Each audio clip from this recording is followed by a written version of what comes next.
পৌরসভা ট্যাক্স বাড়ানো মানছি না, মানবো না। অতিরিক্ত হারে ট্যাক্স বাড়ানো মানছি না, মানবো না।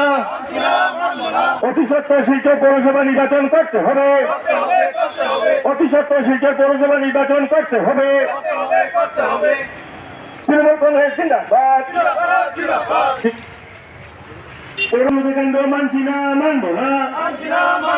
অতি সত্ত্বর শিলচর পৌরসভা নির্বাচন করতে হবে।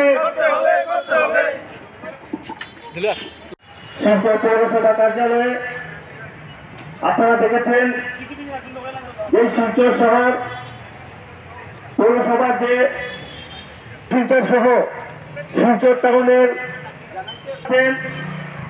কিছুদিন পূর্বে পৌর যে ট্যাক্স প্রতিটি ব্যাপারে আরবান বলুন যে কোনো ব্যাপার যে ট্যাক্সের ব্যাপার আছে প্রত্যেকটা ব্যাপারে আমরা দেখতে পাচ্ছি যে 200 গুণ 300 গুণ ট্যাক্স বাড়িয়ে শিলচর শহরের জনতার উপরে যে অত্যাচার করছে তারই প্রতিবাদে আজকে আমরা কাছাড় জেলা তৃণমূল কংগ্রেসের পক্ষ থেকে পৌরসভা কার্যালয়ে উপস্থিত হয়েছি।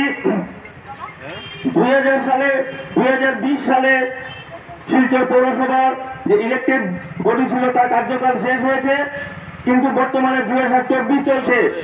এখন পর্যন্ত শিলচর পৌরসভার নির্বাচন না করিয়ে যেভাবে এক্সিকিউটিভ বোর্ডের মাধ্যমে শিলচর শহরের কাজকর্ম চলছে, কাউকে জিজ্ঞেস করা হচ্ছে না, এমনকি যারা প্রাক্তন পৌর কমিশনার তাদেরকে কোনো ধরনের কোনো মতামত না নিয়ে যেভাবে ডেভেলপমেন্টমূলক কার্যকলাপ চলছে তারই প্রতিবাদে আজকে আমরা সেইখানে উপস্থিত হয়েছি।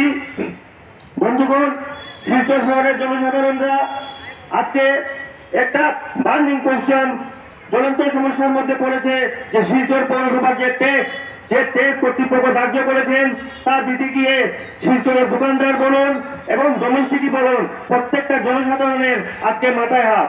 তো আমাদের দাবি হচ্ছে অতি সত্বর শিলচর পৌরসভা নির্বাচন করিয়ে নির্বাচিত বোর্ডের মাধ্যমে যেন সেই ট্যাক্স এবং করের দাম ধার্য করা হয় এবং অতি সত্বর এই সরকারকে আমরা দাবি জানাচ্ছি যে অতি সত্বর শিলচর পৌরসভা নির্বাচন করতে হবে এবং যেগুলো ডেভেলপমেন্ট কাজ বর্তমানে চলছে তার প্রাক্তন কমিশনারদের মাধ্যমে এবং শিলচর শহরে যে লিডিং সিটিজেনরা আছেন তাদের মাধ্যমে তাদেরকে নিয়ে সভা করে যেন এই ডেভেলপমেন্ট কাজগুলো সম্পন্ন করা হয়।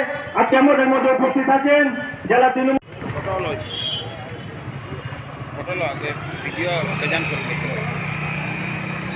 পৌরসভাতে এক ধর্ণা এবং এক মেমোরান্ডামের দেওয়ার জন্য এখানে আমরা এসেছি এবং এই মেমোরান্ডাম দিতে আমরা শিলচরের পৌর নাগরিকদের উদ্দেশ্যে কিছু কথা বলতে চাই।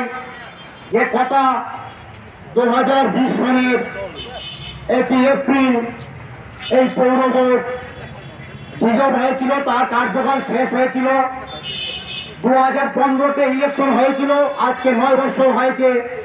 এখন পর্যন্ত এই পৌর প্রশাসন এবং এই যে শাসক দল বিজেপি এবং এই মহামান্য মুখ্যমন্ত্রী শ্রী হেমন্ত বিশ্ব শর্মা মহাশয় এখন পর্যন্ত শিলচরের পৌরসভার নির্বাচন করতে পারে। এই শিলচরের পৌরসভা নির্বাচিত না হয় আজকে কি দেখতে পাচ্ছি আমরা এবং কি ভ্রমন্তির মধ্যে আমরা আছি আমরা সবাই শিলচরবাসী আমরা উপলব্ধি করছি এবং বাস্তবতা আমরা এই কষ্ট ভোগ করে যাচ্ছি। যদি আধা ঘন্টা বৃষ্টিতে শিলচর শহর বন্যায় পরিণত হয়, শিলচর শহরের রাস্তাঘাট শিলচর শহরে